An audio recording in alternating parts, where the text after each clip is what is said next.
Salut à tous et à toutes, on se retrouve pour une nouvelle vidéo et dans cette vidéo on va aller poursuivre ce mode pro leader et je crois que c'est déjà le 17e épisode qui nous attend. On peut voir que dans la dernière vidéo on avait terminé par une victoire avec notre coureur sur une étape de montagne, sur la dernière étape du Dauphiné. Un Dauphiné qu'on avait largement dominé, qu'on avait remporté avec de la marge vu qu'on l'avait remporté avec 5 minutes 25 d'avance par rapport à Vingegaard et plus de 10 minutes par rapport au troisième qui était Tadej Pogacar. Mais maintenant ça va être autre chose qui va nous attendre et ça va être un autre niveau, alors qu'on peut voir qu'on avait quand même bien progressé suite à ces nombreuses victoires. On avait notamment pris un plus de chrono, on avait pris un plus en montagne, un plus 3 prologues. Bon, vraiment on commence à avoir des stats folles. De toute façon je l'ai dit, l'objectif c'était d'augmenter à 100%, mais du coup maintenant on va passer à une course d'un autre standing vu qu'on va passer au Tour de France. On aura normalement à peu près les mêmes adversaires. On peut voir la start list qu'on amène sur le Tour de France: Thibaut Pinot, Alaphilippe, Cavagna, on aura Bissegger, on aura Van Baarle, on aura Kung. Voilà, une très belle équipe on a décidé d'amener et on espère qu'on sera bien aidé sur ce Tour de France. On va peut-être essayer même de la modifier l'équipe, parce que là je pense qu'il y a des choses à faire de mieux. Julien Alaphilippe évidemment on va le garder. Dylan Van Baarle, ouais, non, il a quand même des très belles stats. Non, frère, on va garder cette équipe, mais on va essayer de faire au mieux. Du coup dans cet épisode on va aller faire les 11 premières étapes de ce Tour de France. Bon, ça va être un épisode du coup assez long. On fera d'abord la première étape entre Saint-Sébastien et Saint-Sébastien. Ensuite on ira faire la deuxième étape entre Vitoria-Gasteiz et Saint-Sébastien. Après on ira faire Amore, Biete, Exano jusqu'à Bayonne. On fera ensuite Dax-Nogaro. Pour la Reims, pour la 5e étape nous attendra. La 6e étape ensuite ça sera entre Tarbes et Cotteret-Camp Basque. La 7e étape ça sera un long chrono de 40 km qui va de La Capelle-Marève à la Rocamadour. 8e étape, une étape plutôt pour les sprinters mais avec du vent dans le final entre Carcassonne et Montpellier. Ensuite la 9e étape, on partira de Montpellier, on ira jusqu'au Mont Ventoux, ça sera une sacrée étape de montagne. La 10e étape ça sera une étape vallonnée entre Vulcania et Ossoir comme en IRL. Et la 11e étape ça sera une étape totalement plate qui ira de Clermont-Ferrand à Moulins. L'objectif évidemment dans cet épisode ça va être de prendre le maillot jaune et de le conserver jusqu'à la 11e étape. Et après évidemment dans le prochain épisode l'objectif ça sera de remporter le Tour de France. Mais déjà le premier objectif sur cette première étape ça va être de gagner, parce qu'avec notre note en prologue je pense qu'on est capable de quelque chose de grand, parce que 83 en prologue normalement on est obligé de gagner, alors qu'on peut voir les favoris aujourd'hui qui sont donc Stéphane Kung, Wout Aert et Filippo Ganna, et nous malheureusement avec notre coureur on n'y figure pas. On va s'élancer avec notre coureur. Sur ce prologue on a le maillot de classement du Pro Cycling individuel, on a le maillot de leader du classement Pro Cycling individuel. Bon, c'était un peu compliqué ce que j'ai dit, mais du coup en première inter on doit être en 4 minutes 19. Pour l'instant le premier temps il est pour Filippo Ganna en 4 minutes 16. Notre coéquipier Stéphane Kung était en 4 minutes 18. On va voir si on est capable de faire un gros chrono et on va se retrouver directement du coup au premier inter. On arrive bientôt déjà au premier inter. J'ai l'impression qu'on n'est pas trop mal parti sur ce prologue, mais maintenant il va falloir essayer de continuer le gros effort. Ah ouais, pour l'instant on a 4 minutes 20, on a une seconde de retard par rapport au temps qui nous était fixé, mais on était pas très loin de Filippo Ganna. Et au deuxième inter on doit être en 7 minutes 56, alors que Filippo Ganna était en 7 minutes 57, c'est à dire qu'on doit remporter ce chrono à l'arrivée. Mais là on va tout donner sur cette deuxième partie alors qu'on est en train de rattraper un coureur devant. Allez, plus qu'un kilomètre, on vient de passer sous la banderole du dernier kilomètre avec notre coureur. On va tout donner évidemment dans ce dernier kilomètre. Est-ce qu'on est capable de rattraper le Movistar devant? On va le rattraper, Guerrero, mais maintenant on va devoir tout donner jusqu'à la ligne. Est-ce qu'on va signer le premier temps? Et oui, normalement on devrait remporter cette première étape et faire un bond de plus vers une progression encore en prologue. Ah vraiment on va finir ce Tour de France je pense avec des stats de folie, et je pense qu'on peut enchaîner les victoires sur ce Tour de France. Mais déjà sur la première étape normalement on a déjà gagné avec notre coureur devant Filippo Ganna, à moins qu'il y en ait un qui ait créé la surprise et qui nous ait dépassé sur la fin, je sais pas. Non, c'est bon, on s'impose déjà sur cette première étape du Tour de France et on commence idéalement ce Tour de France. Et maintenant on va aller voir directement les podiums, parce que sinon la vidéo va durer 1 heure. Et on peut donc voir le classement de cette première étape où du coup avec notre coureur on s'impose avec 3 secondes d'avance sur un Filippo Ganna qui est en grande forme. Notre coéquipier Kung termine 3ème à 4 secondes et notre autre coéquipier Bissegger termine 10ème à 14 secondes. Le dernier coureur de notre équipe c'est Pinot, 47ème. Bon, vraiment bon chrono de l'équipe dans l'ensemble. Voilà, on empoche 55 ppc. Bon, on s'en fout clairement. Et maintenant par contre c'est la deuxième étape qui nous attend entre Vitoria-Gasteiz et Saint-Sébastien, et dans cette étape on va se retrouver directement à Reskibel. Comme annoncé on se retrouve directement dans la montée de Reskibel avec notre coureur. On peut voir qu'on est en plus de cela en grande forme aujourd'hui sur cette étape. On va donc essayer d'en profiter. On peut voir que devant il reste encore 3 échappés en les personnes d'Olivier Legac, Donley, Dombrowski ou encore personne, hein, parce qu'après c'est le peloton. Mais du coup nous on va essayer de suivre avec notre coureur. On va essayer pourquoi pas d'accélérer dans cet alto des Reskibel où le tempo est très élevé et où c'est Filippo Ganna justement qui est en train de mener le tempo, alors que dans le peloton on n'est déjà plus que 84. Filippo Ganna il continue son énorme tempo. Les échappés se sont s'en fait rattraper. On n'est plus que 80 dans ce peloton, c'est en train d'exploser de partout. Et on va voir si avec son gros tempo il continue à faire exploser du monde, mais pour l'instant ça s'avère efficace. Et ça attaque maintenant à peu près à 3 km du sommet. C'était Simon Clark qui avait décidé d'accélérer, mais là c'est que des petites attaques qui ont lieu. Et nous on va attendre un peu avant d'accélérer avec notre coureur, parce que je pense qu'on en est largement en capacité vu qu'il nous reste encore toute notre barre rouge. Et il nous reste également une très bonne barre bleue. On est encore 72 à 1 km du sommet dans cet Alto d'Erasquibel, et c'est le moment où on décide d'accélérer avec notre coureur. Ah ouais, on n'a rien à perdre. On n'a rien à perdre aujourd'hui sur cette étape. On a juste à augmenter l'avance au classement général. C'est peut-être les étapes qui nous correspondent le plus, les étapes de vallon, parce que voilà, les étapes de plaine c'est un peu compliqué. Les chronos ça peut également nous correspondre, mais il y a des très beaux adversaires. Mais c'est sur ces étapes de vallon où je pense qu'on est capable de faire la différence. On a déjà mis 19 secondes au peloton. Malheureusement la descente elle est pas très compliquée et on peut pas trop récupérer. Après ça sera une longue partie plate, c'est à dire que si on veut résister il va falloir faire un énorme effort, mais je sais qu'on en est capable et on va se retrouver directement du coup au bas de la descente. On est au bas de la descente malheureusement avec notre coureur. On s'est fait rattraper par le peloton et c'est Tom Pidcock qui a accéléré dans la descente, et justement ça a explosé dans le peloton dans la descente. Il y a dû avoir des cassures, mais maintenant on va voir ce qui va se passer dans ces 7 derniers kilomètres, et notre objectif ça va être de faire le coup double, c'est à dire d'aller chercher une deuxième victoire d'étape en 2 étapes. On est dans les 4 derniers kilomètres. Sur cette étape on peut voir que Stefan Kung il fait un énorme effort pour revenir sur les 4 qui nous avaient distancé devant, et maintenant c'est les Israël première tech qui vont rouler. Ah ouais, là maintenant c'est les Israël, j'ai l'impression qu'ils vont rouler. Donc on va dire à Stefan Kung de continuer son énorme tempo. Il fait mal, et maintenant c'est Felipe Martinez qui accélère. Ah ouais, maintenant c'est Dylan Tuns même qui accélère. Daniel Felipe Martinez qui en a mis une très belle. Il en a mis une très belle, mais il a pas trop d'avance, c'est à dire qu'il faudrait laisser cette avance qu'il a à peu près 4 secondes, c'est pas énorme. Mais nous il nous reste 2 km, on est hyper bien placé dans ce peloton. Est-ce qu'on peut aller chercher la win? Je me rappelle plus du final clairement sur cette étape. Si ça finit en faux plat montant, va pas falloir lancer trop tôt, mais là ça lance hyper loin pour Jonas Vingord et tout. Ah ouais, 1 km 100, 1 km 100, je sais pas quand lancer. Je pense que je vais lancer à la sortie du virage là dans les 700 derniers mètres. Et voilà, je lance là. Normalement je suis le plus fort. Est-ce que ça va se voir? Wout van Aert il est derrière et on va le fracasser. J'ai quand même lancé le vélo et j'ai pas célébré parce qu'on savait pas ce qui pouvait se passer. Mais on s'impose encore une fois sur cette deuxième étape. On est vraiment monstrueux sur ce début de Tour de France, et on va aller voir directement les podiums après une nouvelle victoire. Et du coup sur cette deuxième étape on est allé chercher une nouvelle victoire avec notre coureur devant Wout van Aert et Pogacar. On a profité de la grande forme pour aller chercher la victoire. En plus on a pris 8 secondes de bonus au sommet d'Erasquibel. Une étape plutôt intéressante pour nous, et maintenant on peut voir qu'on est largement en tête au classement général vu qu'on a actuellement 18 secondes d'avance par rapport à Wout van Aert. Pour l'instant le début de Tour de France est plutôt intéressant. Maintenant il va falloir continuer sur cette lancée. On empoche 55 PPC, mais ça on s'en fout. Et maintenant ça va être une étape pour les sprinters qui va nous attendre avec une arrivée à Bayonne. Ensuite ça sera une arrivée à Nogaro. 2 étapes pour sprinters, on se retrouvera donc directement dans le final. Et sur la 3e étape déjà on va voir ce qu'on est capable de faire et si on est capable de rivaliser avec les meilleurs sprinters. Les 5 derniers kilomètres nous attendent sur cette 3e étape de ce Tour de France avec notre coureur. On va voir ce qu'on est capable de faire sur cette 3e étape. Il reste encore 4 km 500 avant l'arrivée. On peut voir qu'il y a quelques distances derrière dans le peloton, mais nous l'objectif évidemment ça va être de faire ça va être d'aller remporter cette 3e étape, et du coup de faire coup triple. Je voulais dire, mais je sais pas si ça se dit en vrai, faire coup triple. Bon, j'en sais rien. En tout cas l'objectif ça va être d'aller chercher une 3e victoire en 3 étapes, alors que devant Florent Sénéchal accélère. C'est vrai que les matchs champions nationaux ils sont pas encore mis à jour.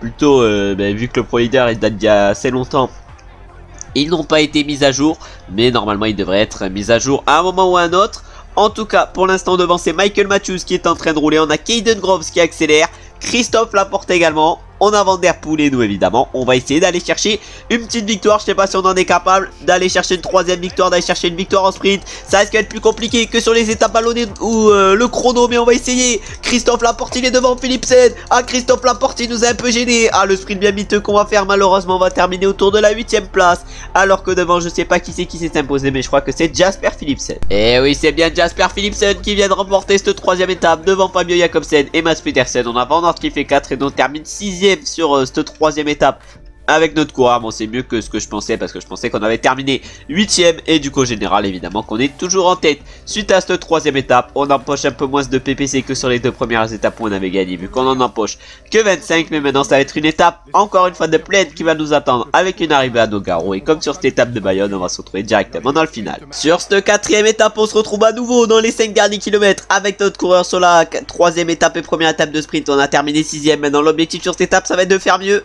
mais malheureusement on est en mauvaise forme sur cette étape. On va quand même essayer de gérer avec cette mauvaise forme. Mais là, du coup, on essaye de prendre bien le virage. Et peut-être essayer d'attaquer à 3 km de l'arrivée. On n'a rien à perdre. De toute façon, il nous reste notre gel rouge encore. Ah, mais nous, on a mis un forcing pour distancer peut-être quelques sprinters. En tout cas, on a tenté quelque chose dans ce final. Là, le virage, on le prend nickel, évidemment. Et on va arriver sur le circuit de Nogaro. Parce qu'il faut pas oublier que cette étape, c'est une arrivée en circuit. En IRL, il y avait quand même eu pas mal de chutes. Nous, là, on va essayer de faire le meilleur résultat possible. On a Arnaud Delis qui roule sur la gauche de la route. On a Bax juste derrière nous pour la UAE. On a Merlier également qui est bien placé avec son coéquipier. Ah non, c'est plus son coéquipier Van Der Poel. J'allais dire avec son coéquipier Van Der Poel. Mais ce n'est plus son coéquipier. Mais là, il reste 1 km. 1 km, va falloir lancer. On peut pas lancer. On était bloqué. On était bloqué derrière les sprinters. On se met du coup dans la roue Caleb Ewan. Est-ce qu'on est capable de le dépasser, Caleb Ewan? Ah non, malheureusement non. Et on va terminer que 5ème sur cette 4ème étape qui a été remportée à nouveau par Jasper Philipsen, qui s'avère le sprinter le plus rapide sur ce Tour de France. Faut donc voir le classement de cette 4ème étape qui a été remportée à nouveau par Jasper Philipsen devant Fabio Jakobsen et Caleb Ewan. Nous, malheureusement, ne termine que 5ème. On a Pogacar qui fait 6ème de sprint.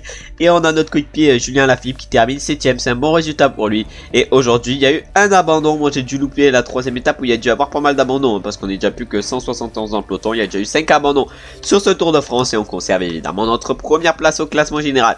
Suite à cette 4ème étape, on empoche 30 PPC. Mais ça, on s'en fout. Et maintenant, ça va être la première étape de moyenne montagne qui va nous attendre entre Pau et la Reims.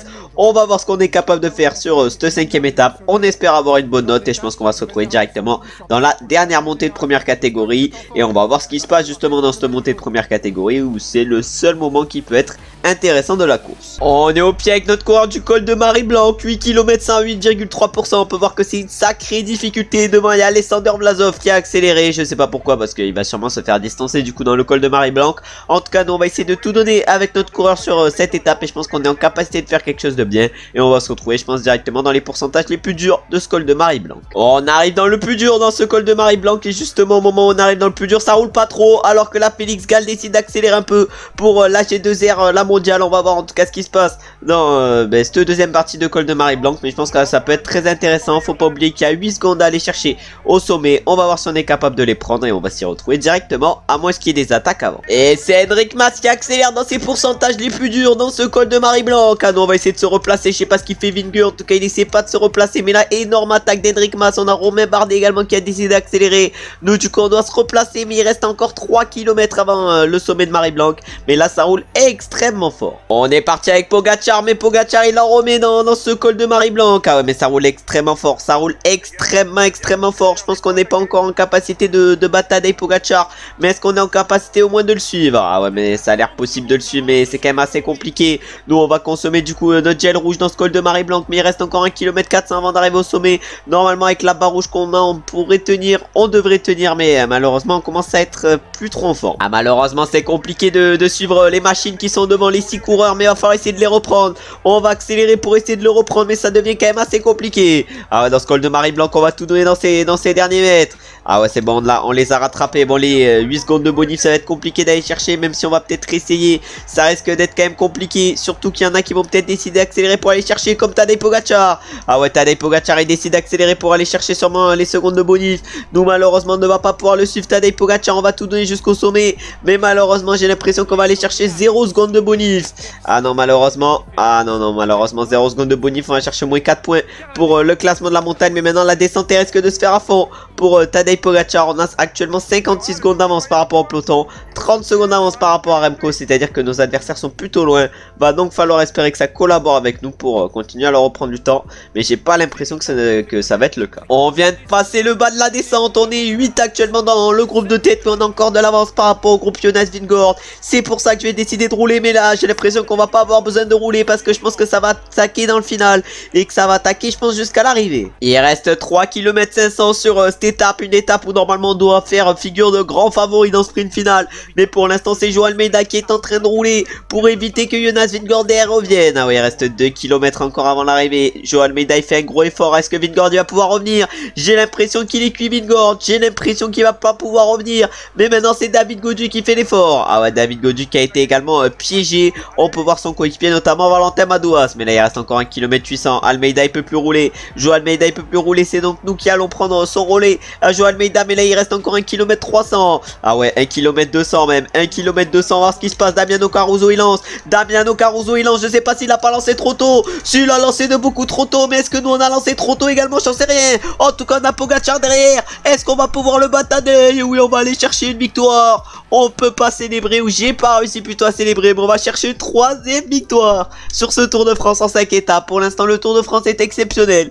Et il faut donc qu'on en profite. Malgré une mauvaise forme sur cette 5e étape de ce Tour de France, on arrive quand même à aller chercher la victoire devant Tadej Pogacar qui nous reprend quand même 4 secondes sur cette étape parce qu'il a pris les 8 secondes de bonus au sommet du première catégorie. Mais on va quand même conserver l'avance que nous avions. Non, il nous reprend plus que cela 0 secondes parce qu'on lui a mis une cassure de 4 secondes. Et vraiment une étape réussie pour nous vu qu'on s'impose avec notre coureur malgré la mauvaise forme. Et on reprend également du temps à Vingegaard qui termine à 29 secondes sur cette étape. Il termine assez loin. Et aujourd'hui, pas de abandon ni de hors-délai au classement général. Maintenant, on a pas mal d'avance vu qu'on a 28 secondes d'avance par rapport au deuxième qui est Tadej Pogacar, et le troisième c'est Remco Evenepoel qui a 50 secondes. Et on a Jonas Vingegaard qui est pour l'instant que 8ème à 1 minute 16. Il est plutôt décevant sur cette première partie de Tour de France. Mais nous du coup on a empoché 60 PPC suite à cette nouvelle victoire. Bon, avec notre équipe on est largement en tête, mais c'est là, c'est assez logique, excusez-moi. Et maintenant par contre ça va être une étape de montagne, une vraie étape de montagne qui va nous attendre entre Tarbes et Cauterets-Cambasque. On va aller voir directement les favoris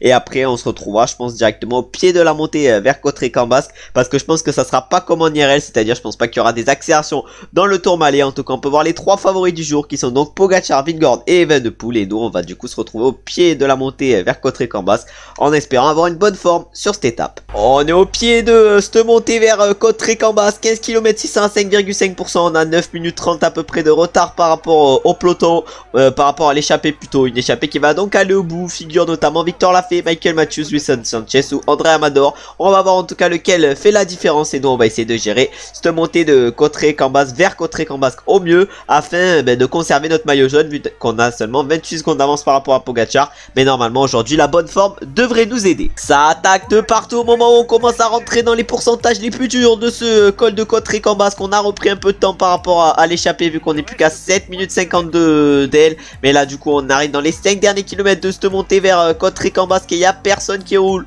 dans ce groupe des favoris. Et Remco Evenepoel décide justement d'accélérer alors que tout devant c'est Giulio Ciccone qui est en tête. Tout à l'heure c'était Matthews mais maintenant c'est Ciccone qui a dû faire une belle remontée sur cette étape. En tout cas là Henrik Mas il semble costaud. On a encore quand même 7 minutes 20 de retard par rapport à la tête. Mais non, on va accélérer, on va essayer de faire le jump sur Remco Evenepoel à 4 km du sommet. On va voir si on en est capable. Ah ouais c'est bon, on a réussi à faire le jump sur Remco Evenepoel et maintenant on va se mettre dans sa roue et on va voir ce qui se passe d'ici au sommet. En tout cas il reste encore 4 km sur cette étape. Malheureusement on n'ira pas chercher une nouvelle victoire sur une étape de montagne, mais là on va attaquer avec notre coureur. On a peur de rien, sur cette étape, on a peur de rien, on va se mettre au régulateur et on va continuer notre effort. Remco Evenepoel il ne peut pas nous suivre, nous on va prendre évidemment notre gel rouge. On a 6 minutes de retard par rapport à la tête et à Giulio Ciccone, mais l'objectif évidemment ça va être de continuer à lui reprendre du temps tout en conservant un peu d'énergie pour le final. Mais là on a encore 12 et c'est Tim Wellens, j'ai l'impression qu'il va rouler pour Tadej Pogacar. Ah ouais non, c'était peut-être pas la bonne tactique parce qu'il reste encore Tim Wellens, Almeida et Adamiet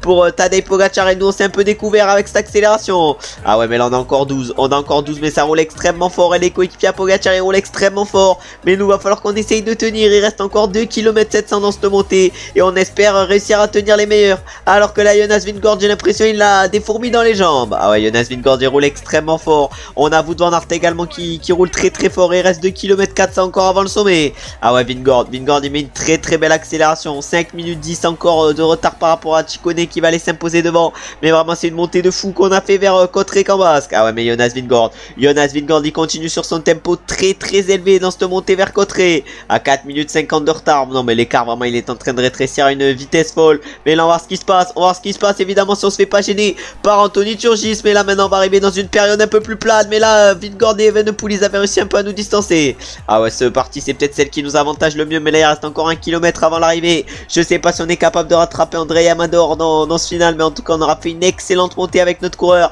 et on devrait terminer normalement avec les favoris, c'est-à-dire Vingegaard et Evenepoel. Ah ouais Vingegaard il continue son effort, Jonas Vingegaard, mais est-ce qu'on va être capable de les battre? Normalement ça devrait être le cas. On a André Amador qui accélère également dans ses 300 derniers mètres. Je sais pas pourquoi il a décidé d'accélérer, mais Mais nous malheureusement j'ai l'impression qu'on n'a pas géré au mieux dans ces 300 derniers mètres. On va quand même aller chercher une belle 9ème place sur cette étape. Un bon petit résultat. Malheureusement l'échappée est allée au bout parce que si elle ne serait pas allée au bout, on se serait imposé. Mais malheureusement par contre j'ai l'impression que notre coéquipier Stéphane Bisseger va terminer hors délai sur cette étape, ce qui serait quand même un premier coup dur sur ce tour. On peut donc voir le classement de cette 6ème étape qui a été remportée par un Giulio Ciccone en mauvaise forme, devant un Rentaremae en très mauvaise forme, et Steph Kras est allé chercher la 3ème place. Nous on termine du coup 9ème avec notre coureur. On était en bonne forme aujourd'hui. On a affronté un Vingorde et un Evenepoel qui est en forme normale. On leur a repris 5 secondes sur cette étape et on a repris 12 secondes à Pogacar, mais c'est en reprenant des petites secondes par-ci par-là qu'on peut remporter ce Tour de France. En tout cas on peut voir malheureusement pour nous que notre coéquipier Bisseger a terminé hors délai. Il y a également eu l'abandon de Filippo Ganna. On a Street Tisa qui a terminé hors délai. Voilà, que 2 hors délai malheureusement sur cette étape. Bon, Bisseger on l'a fait rouler mais malheureusement il pouvait plus suivre et il termine hors délai sur cette étape. Et du coup au classement général on est maintenant toujours en tête, mais cette fois-ci avec 40 secondes d'avance par rapport à Pogacar. L'écart augmente par rapport à derrière. On empoche 15 PPC mais ça on s'en fout. Et maintenant ça va être la 7ème étape qui va nous attendre. Un chrono entre la Capelma Rival et Rocamadour, un chrono où on espère être en forme pour gagner, un chrono où on va se retrouver directement au départ. On peut voir sur cette 7ème étape qu'on fait partie des favoris avec notre coureur, notamment avec Wout van Aert et Remco Evenepoel. L'objectif évidemment ça va être de remporter ce chrono de 40 km parce qu'il faut pas oublier qu'il faut qu'on remporte encore 2 chronos en carrière si on veut augmenter à 100% des caractéristiques en chrono. On va notamment aller voir, non ça c'est la montagne, mais les objectifs voilà, il faut gagner 2 chronos individuels et il faut gagner également un chrono de plus de 20 km. Et ici il fait largement plus de 20 km ce chrono. En tout cas on peut voir qu'on est qu'on a plutôt une bonne forme sur cette étape. On va donc essayer d'en profiter. Pour l'instant à l'arrivée Filippo Ganna avait le premier temps 44 minutes 52 devant notre coéquipier Stefan Kung qui était en 45-17. Au premier temps intermédiaire Filippo Ganna il était en tête en 11 minutes 51 et nous on doit être en 11 minutes 54 au premier inter. On va essayer évidemment de gérer au mieux sur ce chrono. On va essayer de pas partir trop vite avec notre coureur. On va voir ce qui se passe sur la suite. En tout cas pour l'instant Stefan Kung notre coéquipier était bien parti. Nous on risque d'être loin malheureusement au premier inter parce qu'on va pas partir très vite, mais ça sera par la suite où il faudra se montrer costaud et notamment dans les 2 dernières montées et dans les 2 montées finales qui feront sûrement des dégâts et où on sera sûrement notre avantage. On arrive déjà au premier inter, comme je l'avais dit on n'est pas parti très vite sur ce chrono. On risque d'avoir pas mal du coup de retard par rapport au temps qu'on devait faire. Voilà, on va avoir une vingtaine de secondes de retard. On va voir combien exactement, 26 secondes. On est actuellement 10ème avec notre coureur, mais pour l'instant on est parti assez prudemment et ça va être sur la deuxième partie où va falloir qu'on accélère. Bon là ça monte un peu sur cette partie, mais du coup au deuxième temps intermédiaire on doit être en 23-44. Le temps de Filippo Ganna c'est 23-48.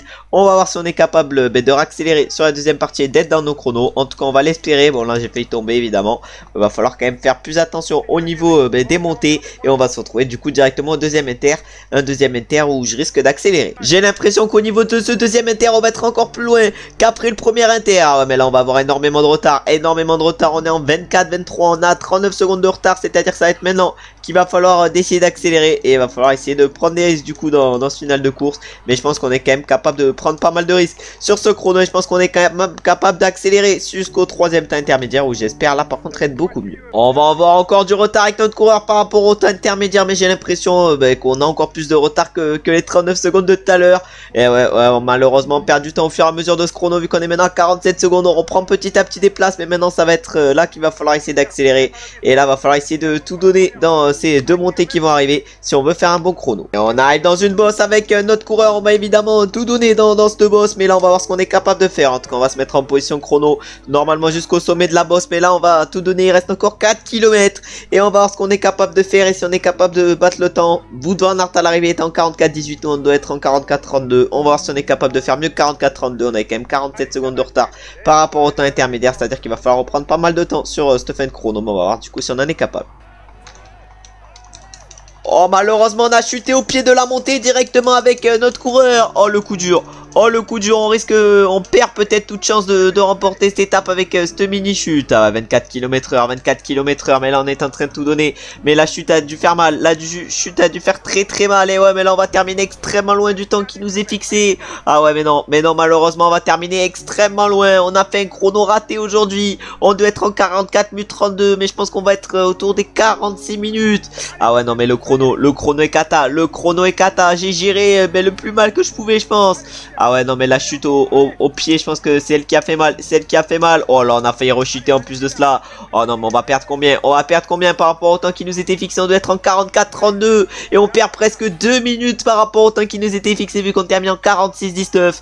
Bon, un chrono complètement raté pour ma part. En plus, il m'en restait dans ce final. Bon, vraiment un chrono hyper mal géré. Et maintenant, on va directement se retrouver pour aller voir les classements de cette 7ème étape qui a été clairement catastrophique pour moi. Alors que c'était un chrono clairement qui pouvait me correspondre. La chute a du coup dû nous faire perdre pas mal de temps. Mais le jeu chrono a été quand même géré merdiquement par moi. Qui termine du coup à plus de 2 minutes de Wout van Aert en 11ème position. Bon, vraiment un chrono catastrophique. Et je crois qu'on va perdre la tête au niveau du classement général sous cette étape. Et du coup au classement général, non, on est toujours en tête mais plus qu'avec 6 secondes d'avance sur Evenepoel, 7 secondes sur Pogacar et 9 secondes sur Wout van Aert, alors que c'était un chrono où on pouvait faire la différence. Et du coup on a pas JPPC, mais ça on s'en fout clairement. Voilà, une étape complètement ratée et elle me met un peu dans le fond cette étape. Mais du coup maintenant ça va être la 8ème étape entre Carcassonne et Montpellier qui va nous attendre. Et sur cette 8ème étape on va se retrouver comme sur les 3ème et 4ème étapes, c'est-à-dire directement dans le final. On est dans les 5 derniers kilomètres sur cette étape où il y a énormément de vent. Malheureusement j'ai l'impression que la victoire va être compliquée à aller chercher. Il n'y a personne qui roule devant. Ah non, là il n'y a personne qui roule devant. Et surtout il y a 35 secondes d'avance par rapport pour plutôt les favoris.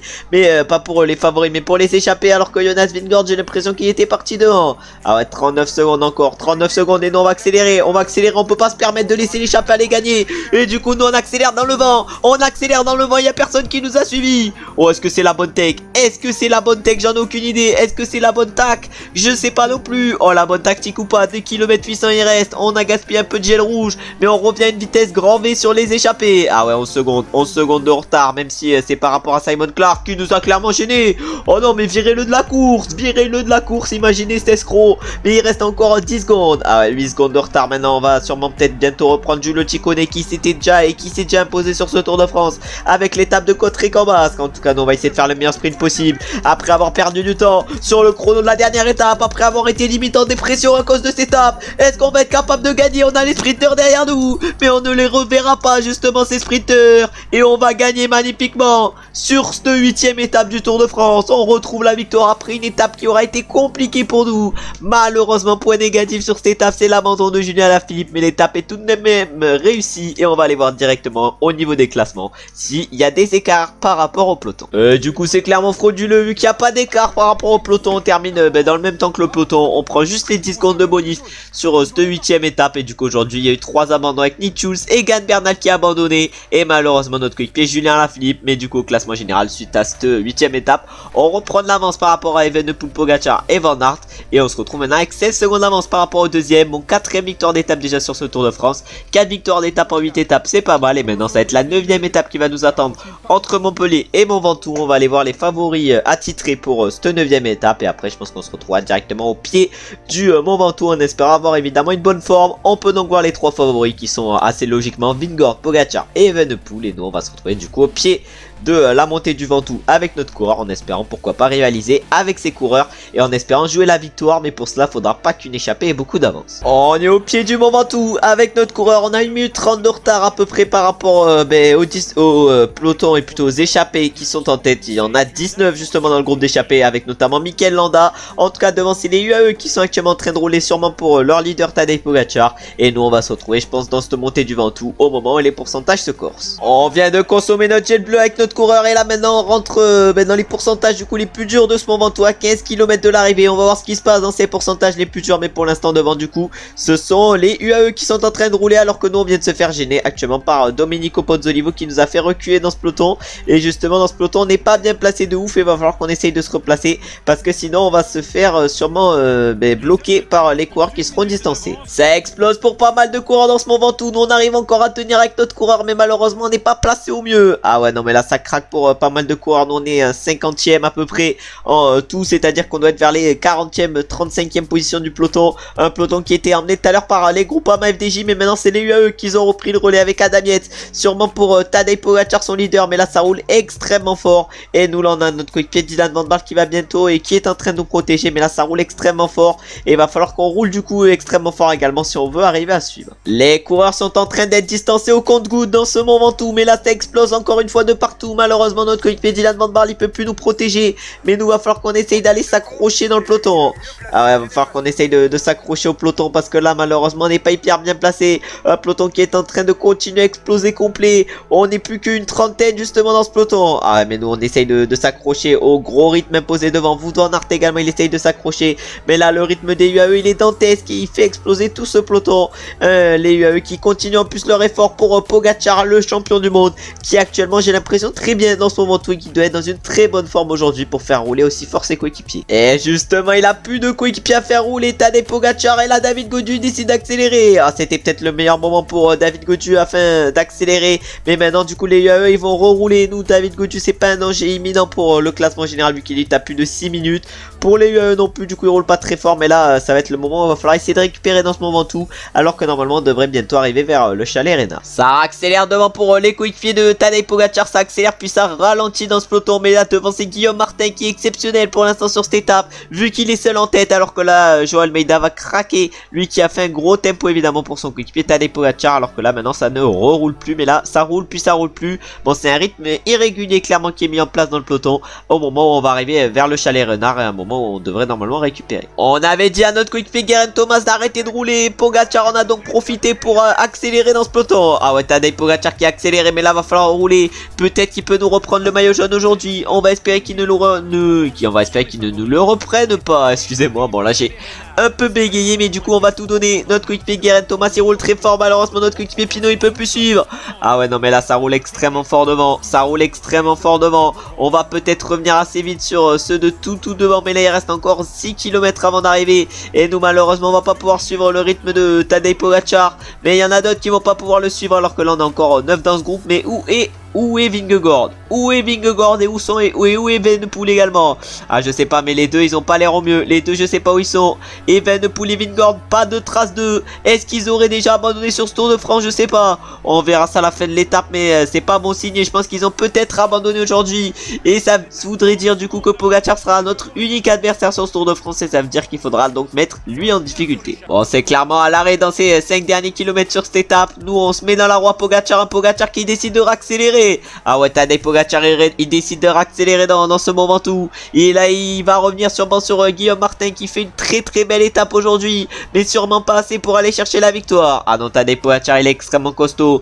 Tadej Pogacar il est extrêmement costaud. Nous va pas falloir qu'on finisse dans le rouge. On va du coup ralentir avec notre coureur. Mais ça doit être du Tadej Pogacar en grande forme aujourd'hui. Alors que nous on a actuellement David Gaudu dans la roue. Un David Gaudu qui essaie pour l'instant de résister à notre tempo. Mais un David Gaudu qui semble très costaud. On a également Jay Hindley qui est dans notre roue. Jay Hindley qui est également très fort. Mais là devant c'est Tadej Pogacar qui fait une grosse impression. Et Guillaume Martin également qui semble extrêmement fort dans ce moment tout. Même si je pense qu'il va peut-être rapidement craquer face au rythme de Pogacar qui maintenant ne roule plus. Et Pogacar il redécide d'accélérer à 2 km du sommet. Je pense qu'on est en capacité de le suivre vu ce qu'on a récupéré. Ah ouais je pense qu'on est largement en capacité de le suivre. On va essayer de suivre le gros tempo emmené par Tadej Pogacar. Je sais pas si je me suis peut-être un peu trop enflammé. En tout cas je pense que je suis capable de le suivre. Ah ouais mais Pogacar je sais pas s'il est aussi fort qu'on le pense. En tout cas on va décider de le contrer à Tadej Pogacar. Il a accéléré plusieurs fois mais il était peut-être à la limite dans la zone rouge. Et on va réussir à le distancer à Tadej Pogacar. Maintenant on va pas falloir terminer trop fort. Mais voilà on l'a contré magnifiquement le Tadej.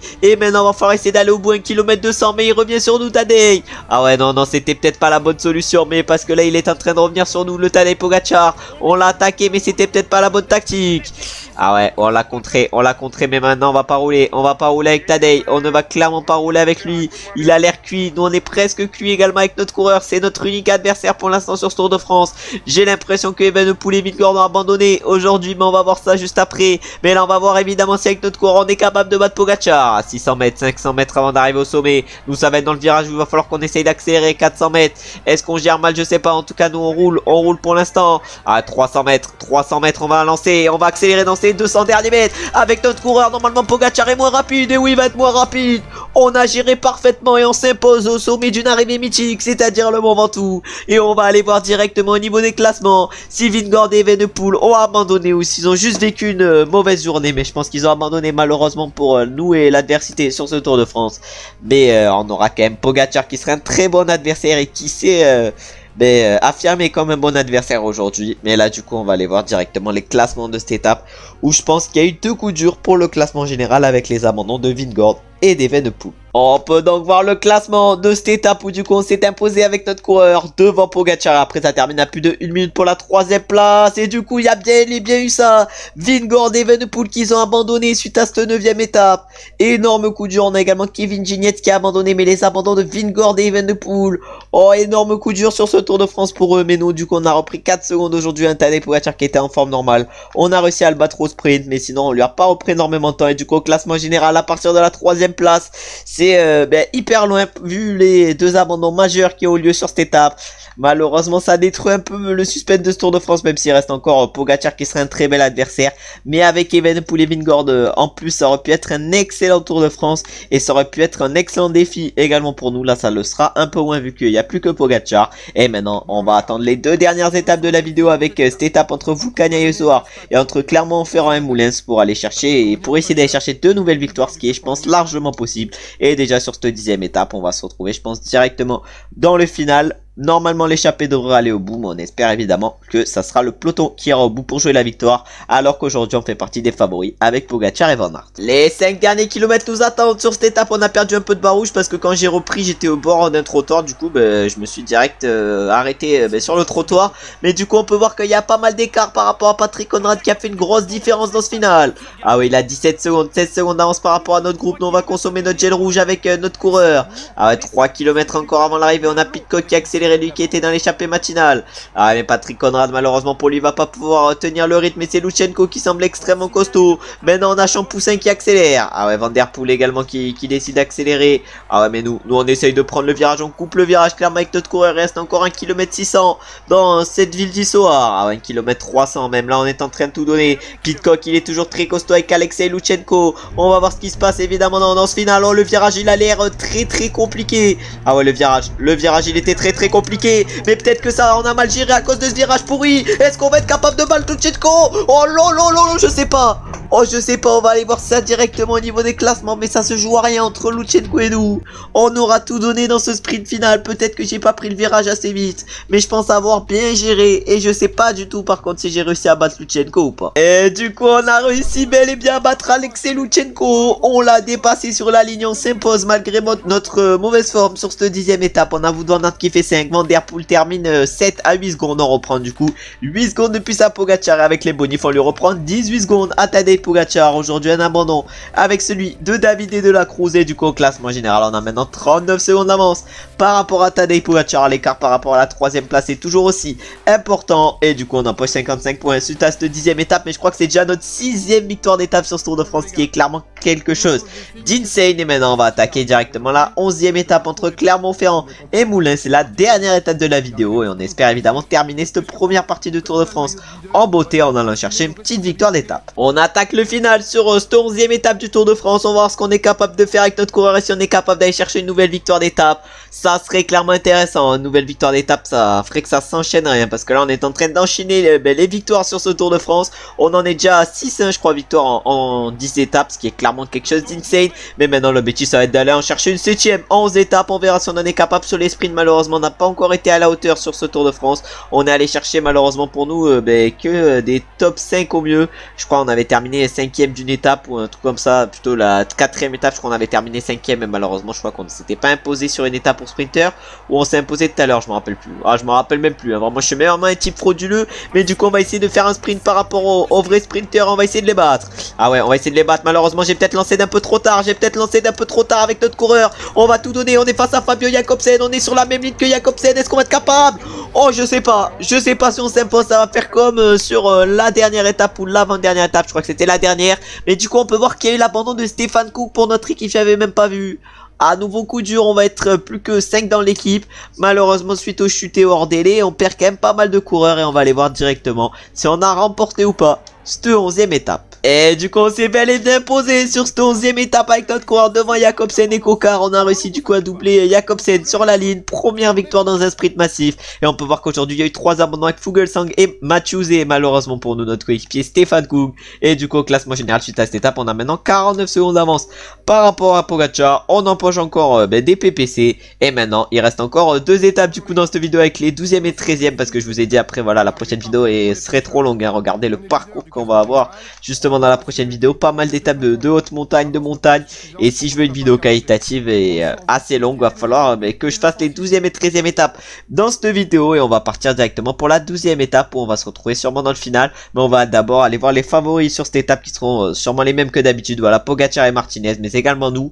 On va essayer de profiter de ce rôle de favori pour aller chercher la victoire. Et je pense qu'on va se retrouver directement dans le signal du champ, c'est-à-dire dans le seconde catégorie. On est au pied du signal du champ avec notre coureur, on va voir ce qui se passe et on va se retrouver sûrement dans les pourcentages les plus durs de ce signal du champ, alors qu'on n'est plus que 54 déjà dans le peloton à 23 km de l'arrivée. Et on est dans les pourcentages les plus durs, on peut voir que devant c'est Resou Serrada qui a décidé d'accélérer pour la Cofidis, mais nous également on va décider d'accélérer avec notre coureur. Ah ouais, je sais pas si on est capable de faire la différence, en tout cas on accélère dans ce signal du champ et on va essayer de passer en tête pour aller chercher les 8 secondes de bonif. Ah ouais, en tout cas là on est seul en tête, un peloton de 38 derrière qui va sûrement faire l'effort pour essayer de nous revenir dessus. Voilà, 14 secondes de retard, c'est les UAE directement qui font l'effort pour leur leader Tadej Pogacar. Ah ouais, mais nous on est en train d'essayer de bien gérer, mais là peut-être que Pogacar il va sortir de sa cachette, je vois pas du tout où il est par contre le Tadej.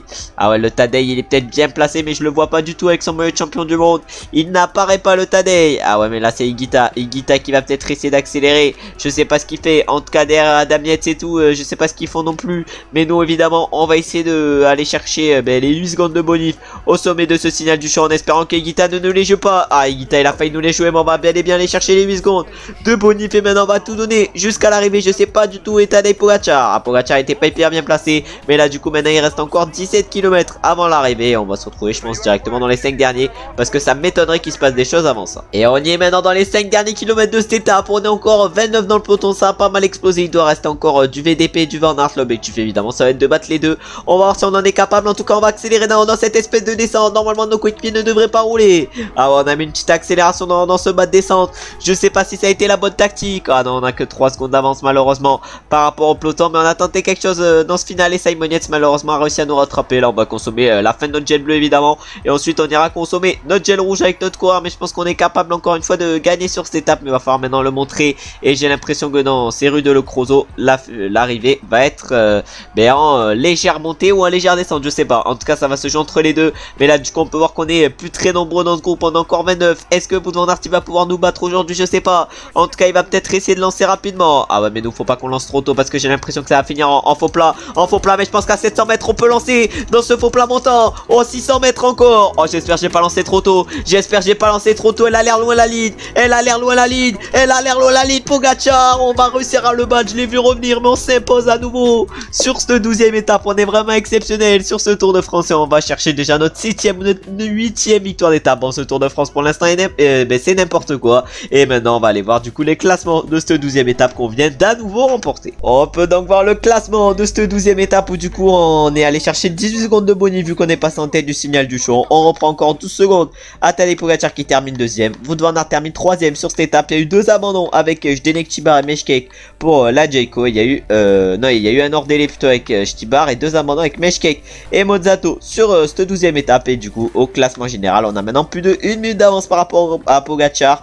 Grâce aux bonifications et grâce aux victoires d'étape, on reprend du temps à Pogacar qui figure du coup maintenant à plus de 1 minute. Le 3e est à plus de 5 minutes et c'est Wout van Aert. Et maintenant ça va être la 13e et dernière étape de la vidéo par contre là qui va nous attendre, et ça sera une étape pour les sprinters qui va arriver à Champagnole. Et sur cette 13e étape on va se retrouver directement dans le final en espérant aller chercher une nouvelle victoire d'étape et en espérant du coup asseoir notre domination sur ce Tour de France. Le final nous attend sur cette 13e et déjà dernière étape de la vidéo. Bon, je dis déjà quand même 13 étapes c'était assez long, mais du coup on va essayer de faire la meilleure étape et le meilleur final possible aujourd'hui. Je pense qu'on est capable de gagner, mais maintenant on va falloir le montrer. En tout cas on est 115 encore dans le peloton. Tim Merlier il est emmené presque à la perfection par son coéquipier Florian Sénéchal. On a également Caden Groves qui est bien placé.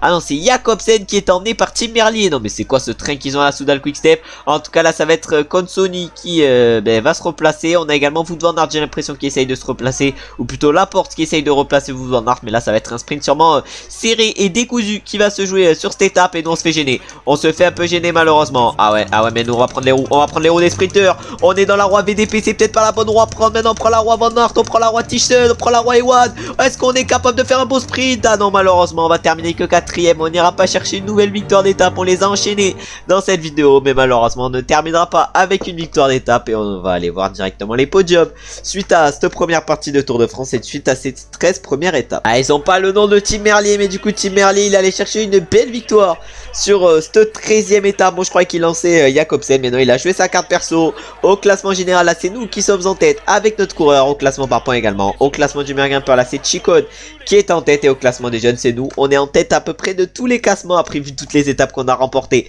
C'est assez logique, et du coup on va voir s'il y a eu des abandons et des hors-délai aujourd'hui. En tout cas on peut voir que Team Merlier s'impose avec une forme normale devant un Caleb Ewan en grande forme. Ensuite on avait Ewan qui était on avait Sagan, excusez-moi, qui était en mauvaise forme mais qui va chercher quand même une excellente 3ème place. Sagan 3ème, c'est pas tous les jours qu'on voit ça. On a Jacobsen également qui fait 5, et nous on termine 4ème sur cette 13ème étape, et du coup il n'y a pas eu d'abandon ni de hors-délai sur cette étape. Et au classement général on peut donc voir qu'on a toujours nos 1 minute 01 d'avance par rapport à Pogacar, nos 5 minutes 05 par rapport à Van Aert, et à partir de la 4ème place c'est à plus de 7 minutes. Normalement le podium devrait être assuré sur Tour de France, à moins qu'on chute sur la dernière partie. Normalement le podium est quand même assuré. Au niveau du classement du meilleur grimpeur, du coup Chicone est en tête avec 48 points. Nous on a actuellement 34 points avec notre coureur. Le victoire au sommet du Mont Ventoux a dû nous en rapporter pas mal. Ensuite le classement par points, on est largement en tête avec nos 323 points. On a plus de 120 points d'avance, non un peu moins de 120 points d'avance par rapport à Wout van Aert, mais on a quand même une sacrée marge.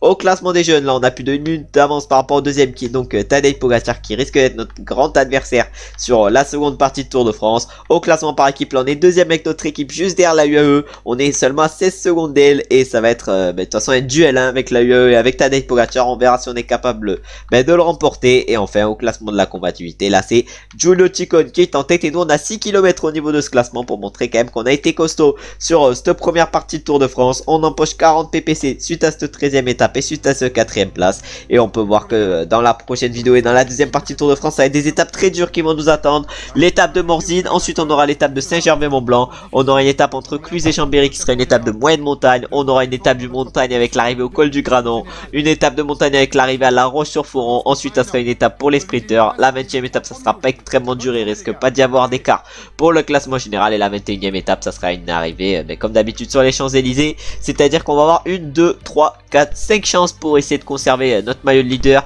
et nos 1 minute d'avance par rapport à Pogacar. On verra si on en est capable, mais du coup j'espère comme d'habitude que cet épisode vous a plu. Je remercie tous ceux qui ont regardé la vidéo jusqu'à la fin. Si la vidéo vous a plu, n'hésitez pas à liker et à commenter, ça me fait plaisir de savoir que vous avez aimé la vidéo. Dites-moi évidemment ce que vous en avez pensé également en commentant. N'hésitez pas également à vous abonner, à mettre la cloche des notifications pour ne louper aucun épisode sur cette série en mode Pro Leader, ou même pour les épisodes My Tour, et même pour les épisodes en mode Pro Cyclist ou en mode carrière sur PCM. Même si vous regardez pas ce PCM, n'hésitez pas quand même à être curieux et à aller regarder. Et j'espère comme d'habitude que vous avez passé une bonne journée, ou vous êtes en train de passer une bonne journée. On se retrouve du coup lundi prochain pour la suite et fin de ce Tour de France et de ce Pro Leader, même si ce sera pas la fin de ce Pro Leader, mais ça sera la fin du Tour de France qu'on essaiera évidemment de terminer en beauté. On se retrouve donc très bientôt.